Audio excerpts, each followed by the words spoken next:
নমস্কাৰ প্ৰিয় দৰ্শক, আজি আপোনাৰ বাবে এটা অতি গুৰুত্বপূৰ্ণ ভিডিঅ' লৈ আহিছোঁ।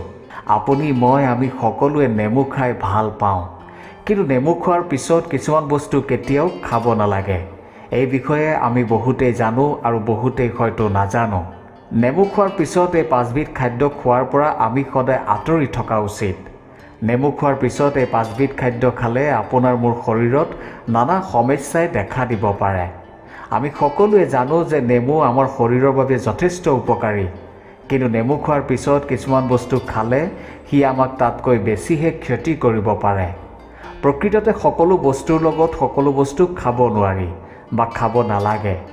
নেমু খোৱাৰ পিছত যদি আমি নাখাবলগীয়া খাদ্য খাওঁ বা আমি নেমু কেতিয়া খাব লাগে, কেনেকৈ খাব লাগে নাজানো, তেতিয়া ই আমাৰ বাবে বিপদ মাতি আনিব পাৰে।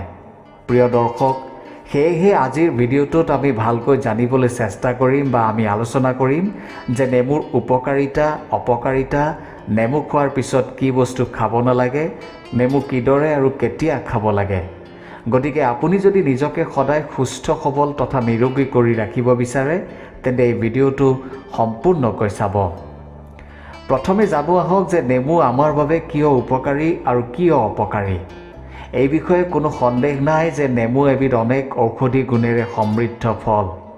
আমাৰ শৰীৰৰ নানা ৰোগ প্ৰতিৰোধৰ ক্ষেত্ৰত এই নেমুৰ অতি গুৰুত্বপূৰ্ণ ভূমিকা আছে। কোৱা হয় যে নেমু এবিধ সৌন্দৰ্যবৰ্ধক আৰু সজীৱতাৰ কাৰক, কাৰণ নেমুত যথেষ্ট পৰিমাণৰ ভিটামিন চি পোৱা যায়। আমাৰ দেহৰ বাবে উপকাৰী বিভিন্ন উপাদান থাকে, যেনে vitamin A, B, iron, magnesium, phosphorus, silica আদি নেমুত পোৱা যায়।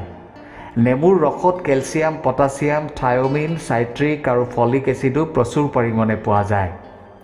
মানৱ দেহৰ শ্ৰীবৃদ্ধিত নেমুত থকা ভিটামিন চিয়ে যথেষ্ট অৰিহণা যোগায়। নেমুত যি ভিটামিন চি থাকে সেয়া অন্য ফলত খুব কমকৈহে পোৱা যায়। নেমুক ভিটামিন চিৰ ভঁৰাল বুলি কোৱা হয়। প্ৰকৃততে এই ভিটামিন চি আমাৰ শৰীৰৰ বাবে অতি উপকাৰী উপাদান, কাৰণ আমাৰ শৰীৰটো সুস্থ সবল কৰি ৰাখিবলৈ এই ভিটামিন চি অতি প্ৰয়োজনীয়। নেমুৰ ৰস খালে হজম শক্তি বৃদ্ধি হয়। আমাৰ শৰীৰত থকা ৰক্ত শৰ্কৰাৰ পৰিমাণ নিয়ন্ত্ৰণত থাকে। আমি সাধাৰণতে খাদ্যৰ লগতে নেমু চেপি নেমুৰ ৰস খাওঁ, কিন্তু প্ৰকৃততে নেমুৰ ৰস কেতিয়া খাব লাগে জানে? খাদ্য খোৱাৰ 20 পৰা 25 মিনিট সময় আগত নেমুৰ ৰস খাব লাগে। কিডনীত হোৱা পাথৰ বা কিডনীৰ আন সমস্যা দূৰ কৰাত নেমুৰ ৰসে যথেষ্ট সহায় কৰে। সেয়েহে কিডনীজনিত সমস্যা থকা ব্যক্তিসকলে নিয়মিত নেমুৰ ৰস খাব পাৰে, কাৰণ নেমুত থকা চাইট্ৰিক এচিডে কিডনীত থকা পাথৰ ভাঙি পেলোৱা বা গলাই পেলোৱাত সহায় কৰে। কুহুমীয়া পানীৰ লগত নিয়মিত নেমুৰ ৰস খালে কিডনীৰ পাথৰ উপশম কৰাৰ উপৰিও লাহে লাহে আমাৰ শৰীৰত থকা অতিৰিক্ত চৰ্বি নাইকিয়া কৰে। নেমুৱে দাঁতৰ নানা ৰোগ প্ৰতিৰোধ কৰে। ইয়াৰ উপৰিও সৌন্দৰ্য বৃদ্ধি কৰা, বদহজমি, কোষ্ঠকাঠিন্যৰ সমস্যা আদি নেমুৱে দূৰ কৰি দিয়ে। পানী লগা বেমাৰত গোল নেমুৰ ৰস বা গুটি পিহি খালে এই ৰোগ নিৰাময় হয়। মূৰ ঘূৰণি আৰু মূৰৰ বিষ আদিত নাৰিকল তেলৰ লগত নেমুৰ ৰস মিহলাই লগালে বহু সকাহ পোৱা যায়। চকুৰ উজ্জ্বলতাৰ লগতে চকুত ছানি পৰা ৰোগত গোল নেমুৰ ৰস অতি উপকাৰী। সৰু ল'ৰা ছোৱালীৰ কৃমি নাশ কৰিবলৈ খালী পেটত গোল নেমুৰ ৰস বা গুটি পিহি খুৱাব লাগে। ইনফ্লুৱেঞ্জা, সাধাৰণ জ্বৰ, ভাইৰেল জ্বৰ, স্নায়ু দুৰ্বলতা আদি ৰোগ প্ৰতিৰোধত নেমুৰ যথেষ্ট ঔষধি গুণ আছে। আমি গ্ৰহণ কৰা খাদ্যৰ পুষ্টি আমাৰ শৰীৰত শোষণ কৰাত নেমুৰ ৰস আৰু বাকলিয়ে যথেষ্ট সহায় কৰে।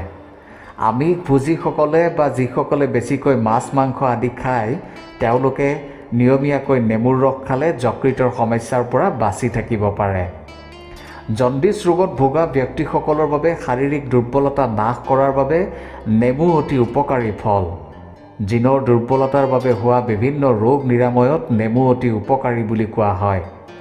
ঘাঁ আৰু চৰ্ম ৰোগত নেমুৰ ৰসৰ লগত মিঠাতেল বা নাৰিকল তেল মিহলাই লগালে উপশম পোৱা যায়। নেমুত থকা ভিটামিন চিয়ে ৰক্তহীনতাত ভোগা ব্যক্তিৰ দেহত হিমগ্ল'বিনৰ মাত্ৰা বৃদ্ধিত সহায় কৰে। এই ৰোগীয়ে নিয়মীয়াকৈ আহাৰ গ্ৰহণ কৰাৰ আগত নেমু খোৱা উচিত। আজিকালি সঘনে হোৱা এটা সমস্যা হৈছে মেদবহুলতা। এই সমস্যাৰ পৰা মুক্তি পাবলৈ ৰাতিপুৱা খালী পেটত এগিলাচ কুহুমীয়া পানীৰ লগত এটা নেমুৰ ৰস মিহলাই নিয়মীয়াকৈ খাব পাৰে। দেহৰ যিকোনো অংগৰ পৰা ক'লা দাগ নাইকিয়া কৰাৰ বাবে নেমুৰ ৰসৰ লগত মৌ মিহলাই এমাহ লগালে সুফল পোৱা যায়। প্ৰতিদিনে আহাৰ খোৱাৰ আগত এটুকুৰা নেমু খালে শাৰীৰিক দুৰ্বলতা নাশ হয়। একাপ দৈৰ লগত এটা নেমুৰ ৰস মিহলাই মুখমণ্ডলত প্ৰলেপ দি আধা ঘণ্টা সময় ৰাখিলে মুখৰ সৌন্দৰ্য বৃদ্ধিৰ উপৰি ছালখন শুকান হোৱাৰ পৰা ৰক্ষা পৰে। নেমুৰ আন এটা অতি গুৰুত্বপূৰ্ণ উপকাৰিতা হ'ল গৰমৰ দিনত ঘামৰ লগতে শৰীৰৰ পৰা বিভিন্ন খনিজ পদাৰ্থ ওলাই যায়। তেতিয়া নেমুৰ চৰ্বতে দেহত হ্ৰাস পোৱা খনিজ পদাৰ্থৰ অভাৱ দূৰ কৰে। নেমুৰ ৰসত চেনি, নিমখ আদি মিহলাই খালে আমাৰ শৰীৰত কেলছিয়াম, পটাছিয়াম আদি হ্ৰাস পোৱাত ই বাধাৰ সৃষ্টি কৰে। যিসকলে গৰমৰ দিনত বেছিকৈ ঘামে সেইসকলে নেমুৰ ৰসৰ লগত অলপ পদিনা পাতৰ ৰস আৰু ক'লা নিমখ মিহলাই খালে শক্তি পায়। প্ৰিয় দৰ্শক, নেমুৰ ইমানবোৰ উপকাৰিতাৰ বিষয়ে জানি আপোনাৰ কেনেকুৱা লাগিল সেই কথা কমেণ্টত আপুনি নিশ্চয় জনাব। কিন্তু এটা কথা সদায় মনত ৰাখিব, অতুলনীয় বা চমৎকাৰী গুণ থাকিলেও নেমু খোৱাৰ পিছত কিছুমান বস্তু খালে ই আপোনাৰ জীৱনলৈ বিভিন্ন সমস্যা কঢ়িয়াই আনিব পাৰে। সেয়েহে এতিয়া আমি নেমু খোৱাৰ সময়ত বা নেমুৰ লগত কি বস্তু খাব নালাগে সেই বিষয়ে আলোচনা কৰিম। গতিকে কথাখিনি অতি মনোযোগেৰে শুনিব।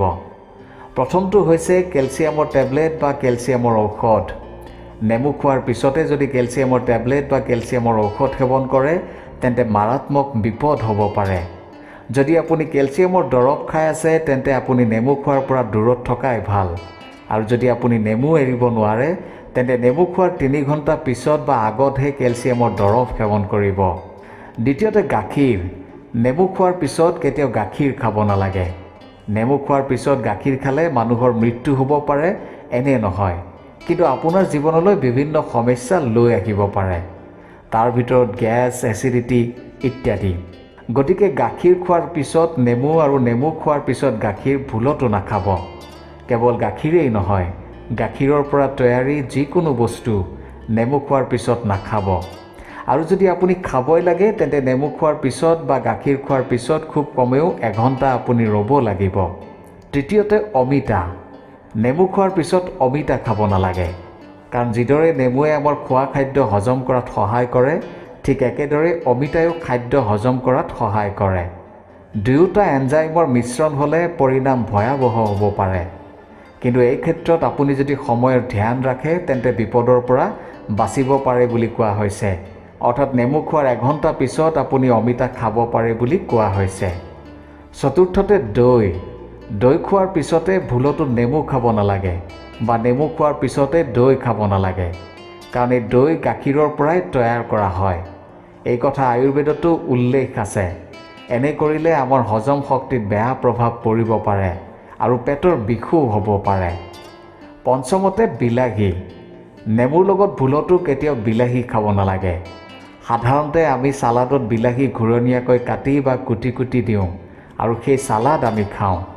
যদি আপোনাৰ চালাডত বিলাহী আছে তেন্তে আপুনি নেমু বৰ্জন কৰা উচিত, কাৰণ বিলাহী থকা চালাড খোৱাৰ পিছতে নেমু খালে নানা শাৰীৰিক সমস্যাই দেখা দিব পাৰে।